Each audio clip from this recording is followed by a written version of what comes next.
Make sure you tune in to Twin Tiers Sunday. This week we head out onto Seneca Lake, learning the ins and outs of sailboating with Seneca Sailing Adventures. Stay tuned.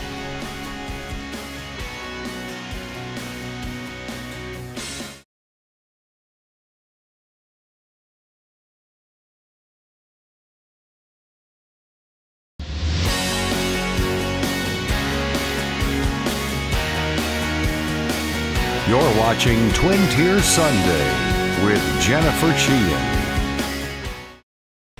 Welcome to Twin Tiers Sunday. I'm your host, Jennifer Sheahen. Today, we head to Seneca Lake, a world-renowned location that has tourists from all over coming here to explore. And today, I take you on the Seneca Sailing Adventure. We're going to get to know the lake with the winds. It's a 38-foot Caborico pilot house sailboat. Caborico is the name of the boat company that built it. They made 208 38-foot sailboats. Only 7 of them were pilot house sailboats like this, so it's kind of a unique boat. It weighs 21,000 pounds, has 8,000 pounds of those 21,000 in the keel for ballast. So when the boat leans over, we might heel over 20-25 degrees, but we're not tipping over. We're just doing what a sailboat does. Great explorers have traveled by sailboat for centuries, and with the invention of the motor, I find many people asking why. Why a sailboat when you can zip through the water on a motorized boat? I always would like to go sailing because I think it's a different experience because we did a lot of like jet ski, kayaking, sailing like he said, the captain said, yeah. It's like a journey, because you're going against the wind, it's not about speed or anything. And there's a lot of technicality in it. Yeah. So it's a cool experience. Today, we set out on our own journey, exploring a lake that in spots is deeper than 600 feet. Captain Terry and his companion Lisa will show us the ropes.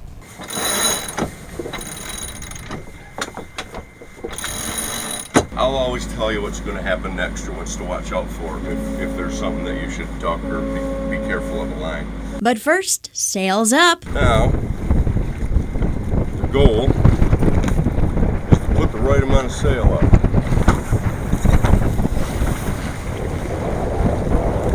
I probably, today, knowing that the further out we go, the windier it's going to get, I will single reef the mainsail. Meaning I'm not quite going to put all the mainsail up. Here's a stopping point there. We can stop, put the mainsail up right there. Triple reef. We could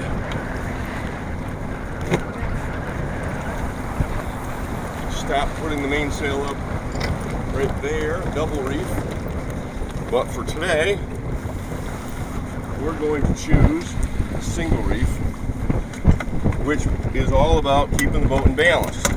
It was the perfect day out. The wind was just right, and the captain made sure we understood how this water warrior worked. More sail doesn't mean that the boat's going to go faster and faster and faster. Every boat has a hull speed, and the hull speed mathematically is the square root of the waterline length times the coefficient 1.34. The sailboat's a displacement hull boat. It's pushing through the water, and when it pushes faster, it pushes more water out of the way. Faster pushes more water. Eventually, it's pushing as much water as it can push, and it can't go any faster, like the law of diminishing returns. So when the boat's doing that and under sail, that's its hull speed. Now, for your math geeks and engineer wizards, that was probably a logical explanation. But I'm going to be honest with you, math is not my strong point, so as long as the boat didn't flip over, I knew the trip would be good. Flipping is counterintuitive to its design, because this keel is 6 feet below us. From the mast to the stern, it's about 11 inches wide and it's full of lead. We sailed by painted rocks on the southeast shore of Seneca Lake, about a mile up the coast from Watkins Glen. Paintings show early Native American symbols with much later American additions. It is said an Indian chief was killed there trying to protect British gold that was being hustled away from Catherine's Town. But the story goes, the folklore story goes, that the Indians were escaping from Continental Army soldiers, and they escaped successfully and came back and made marks on the wall commemorating their escape. But I find that not to be believable at this point in time. Rumors also say an Indian spirit boatman paddles a canoe on the lake in this area. He is thought to be the chief who was killed by the scouts.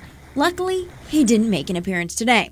Captain, though, had some pretty interesting journeys of his own that once you get to know him, he might share with you. Because we spent 6 days in Cuba accidentally, and we caught dolphin fish on the way back on that ride, and it was one of those things that was kind of cool because we needed food. And Lisa will let the ship's mascot come out to play too. This is Anchor the sailing dog. She sails with us on every trip. She just hangs out. She's pretty patient. And after 10 years out on the water, Captain has entertained people from around the world. But we've done 1,000, and this is 1,211, I think, charters. 4,000 or 5,000 people, 10 years. Wow.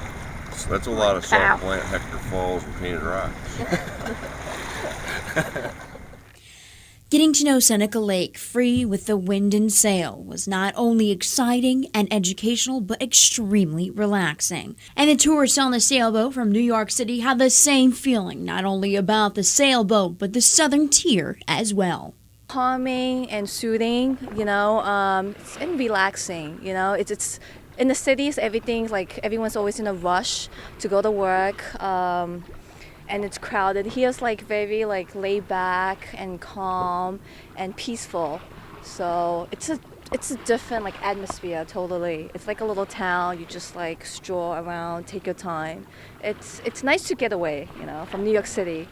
Stay tuned because after the break, my fellow adventurers tell you how they enjoy the trip.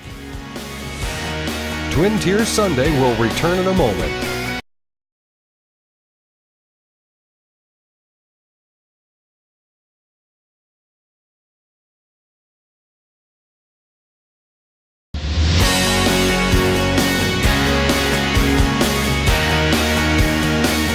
All right, welcome back. So they just got off the sailboat adventure with me, and they're going to kind of explain how their trip was and what they liked the most about it. So who wants to start?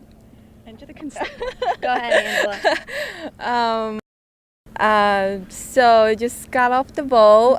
It was great. Actually, I think half the time my mind was just blank. It was just very relaxing and just enjoying myself and the wind and the water. And just not think about anything else, like all your problems just went away. And then we learned a lot about sailing and tying knots and about the wind and different terminology, so it's really good. That's really cool. Now, how did you feel about the trip? Overall, I think this mini getaway vacation was phenomenal. I mean, it's just pretty laid back, enjoying this beautiful weather, sailing, and we learned a lot from Captain Terry about journey against the wind. And I mean, overall, it was a great experience. We would definitely do it again or come back. Definitely. So what was, I guess, one of the most important things that you learned on the trip? I guess the direction of the boat, and I guess just wow, I guess I didn't learn that much. No, you did. Tell me a little bit, like, how did you guys feel? I know going into this, you maybe didn't expect it, but how was Captain Terry working with you? We definitely have a lot of experience. I try to take in as much as I can of what he said. What else can I say about this? It's just great. I guess I just need a little time to have it sink in and form in words and explain it to people if they ask. Wonderful. All right. Thanks so much. Now, right after the break, you're going to hear from Captain and how the trip went and explain how you can get involved with it. So we'll see you then. Twin Tier Sunday will return in a moment.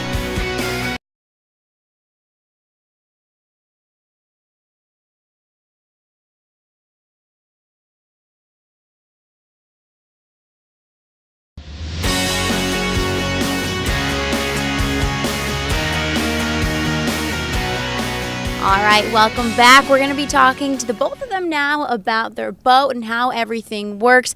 Captain, why don't you tell me a little bit about why you started this adventure in the first place? I mean, you could have gone and got a sailboat by yourself and kind of just done it to do it, and now you've decided to take on others and kind of show your passion to them as well.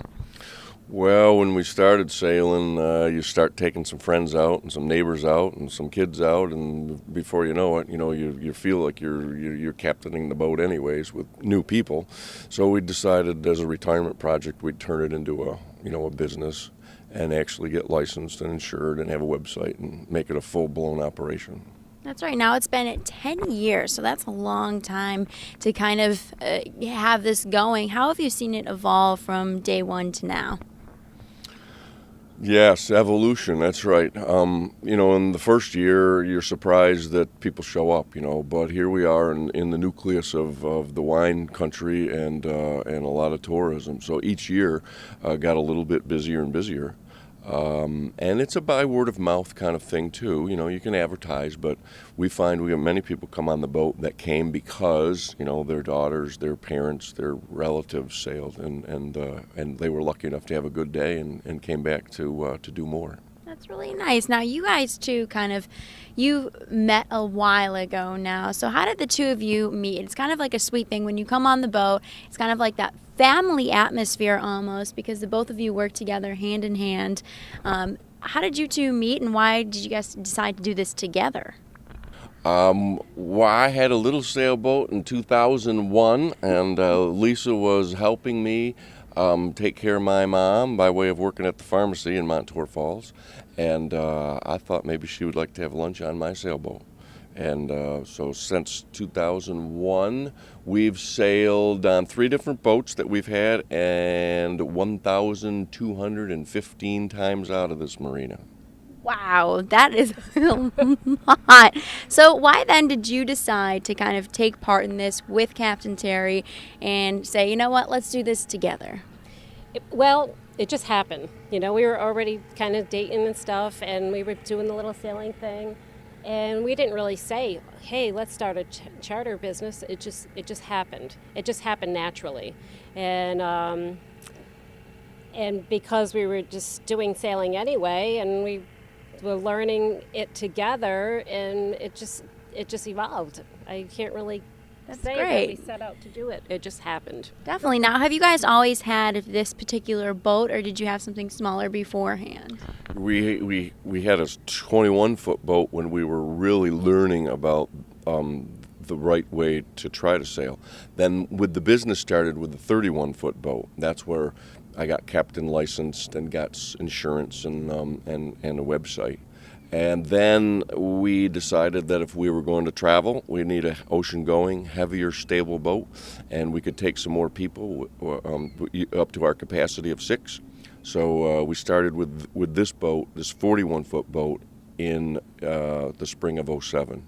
Definitely. Now, how did you get the name for this boat? It's very unique, and I'm going to have you, Lisa, kind of explain how you got the name and how it came to fruition. Well, actually, Terry's the one that named the boat. He was He was fiddling around, trying to figure out different ways to come up with the lee, meaning the leeward side of the boat. We want to go to the sea, and then on top of that, Terry's middle name is Lee. My middle name is Ann. We want to go to the sea someday. But if I actually say the name of the boat, it doesn't come out right. So I'll let Terry say the name of the boat. Well, many times, it's Lisa and I. Lisa and I are sailing today. Lisa and I, have business on the boat today. Lisa and I. So my middle name being Lee and her middle name being Ann.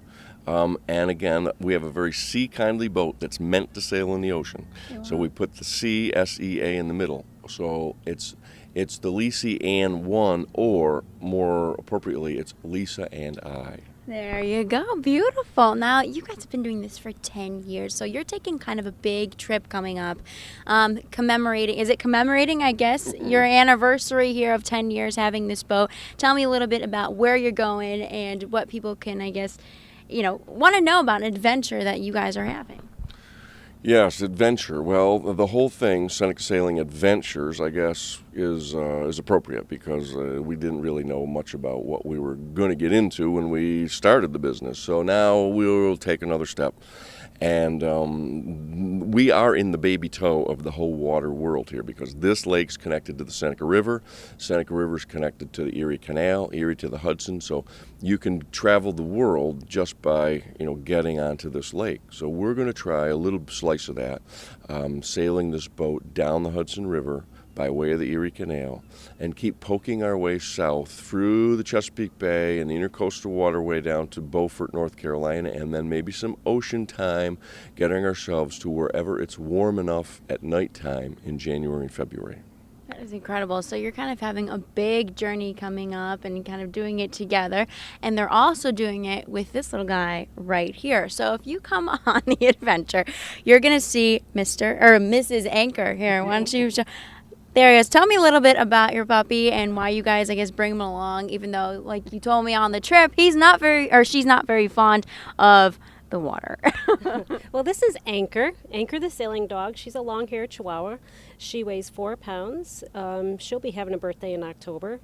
And so she's our little mascot, and everybody loves her. She has a little soft-sided carrier that she uses when we're sailing, and when we're done sailing, she jumps out of the carrier and she's all excited, and it's all playtime for her. That's right. Once you get to know her, she's very, very friendly. And part of the trip, too, you'll meet Anchor, but you'll also get to know a lot about the way sailing works. And, Captain, I don't know how you know so much about this, but it's incredible the amount that you learn on this trip. Why do you guys... So you have a smaller boat now. It's not like when you go with 20 people, you might not have the time or to ask the captain a question. But here you can ask. And where did you learn all of this incredible knowledge that you have? I mean, from the way the boat works to the sails. I mean, everything top to bottom.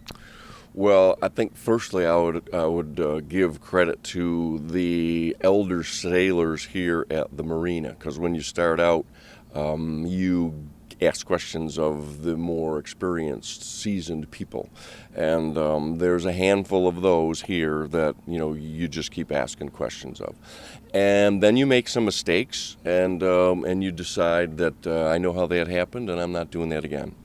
And then you take some classes and you read a little, bit about it.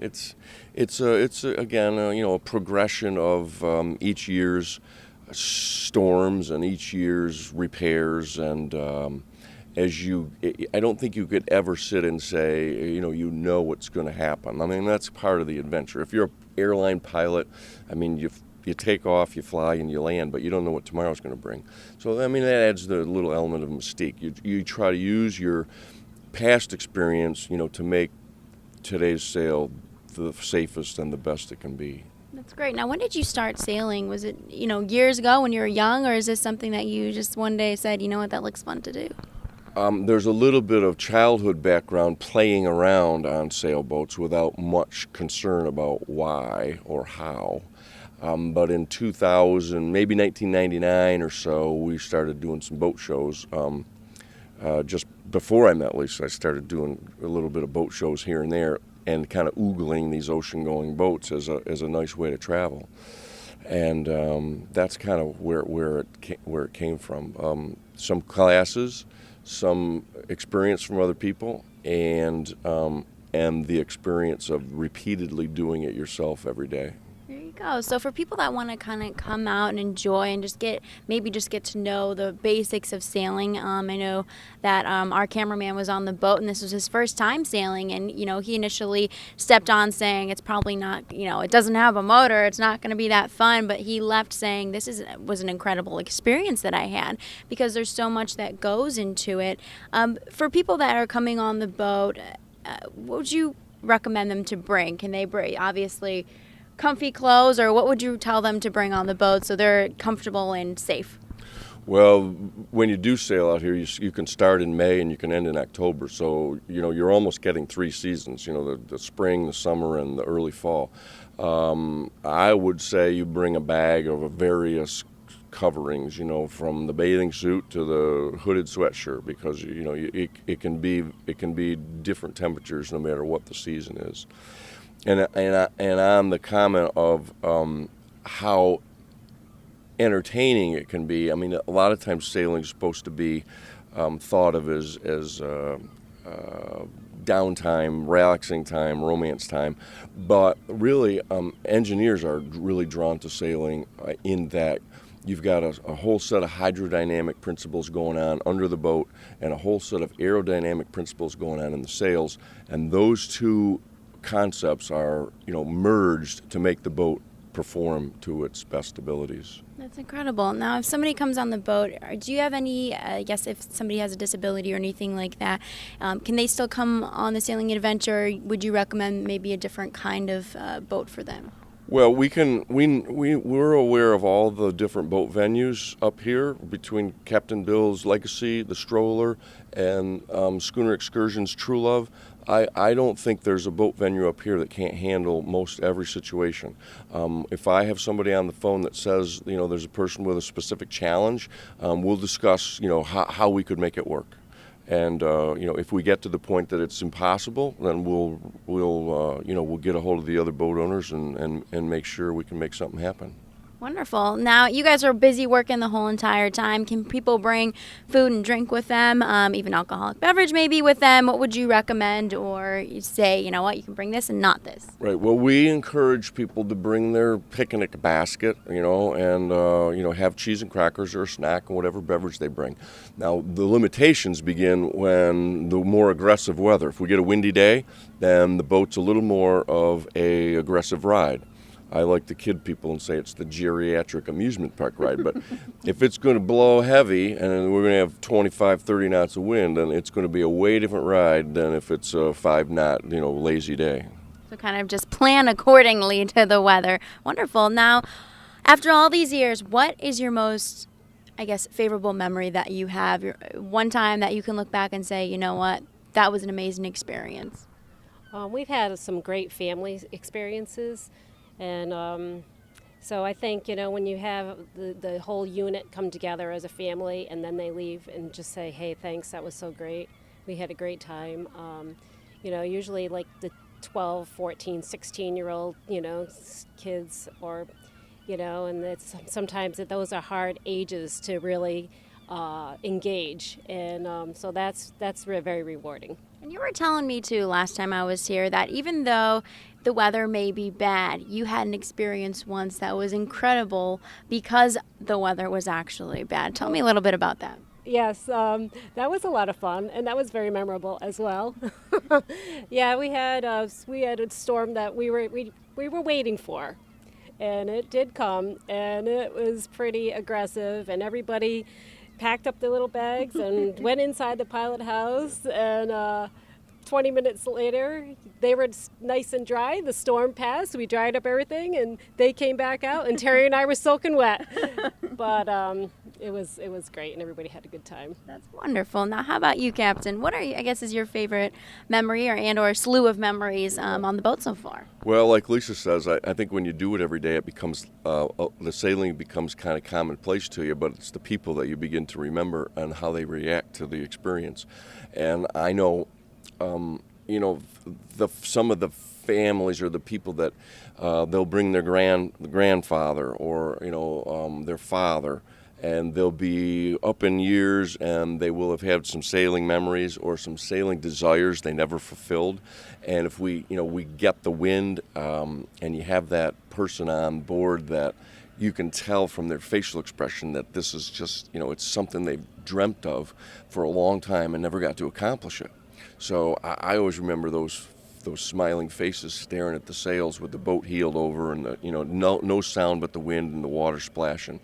And it makes, at that moment in time, even though you're doing it frequently and it's kind of commonplace to you that you're making the boat work, when you see the facial expression, you're like, yeah, like, okay, this is what's supposed to happen. Definitely. And I think even, we were on the boat earlier with tourists from New York City, so it's people from all over the country are coming here to enjoy. So if this is your own backyard, you've never had the opportunity to go out on Seneca Lake and have this experience, it is absolutely incredible to see the sails move and to feel it. It's almost like you're flying in the water. So So I would recommend you come down and enjoy. How can people get a hold of you guys if they do want to take a trip?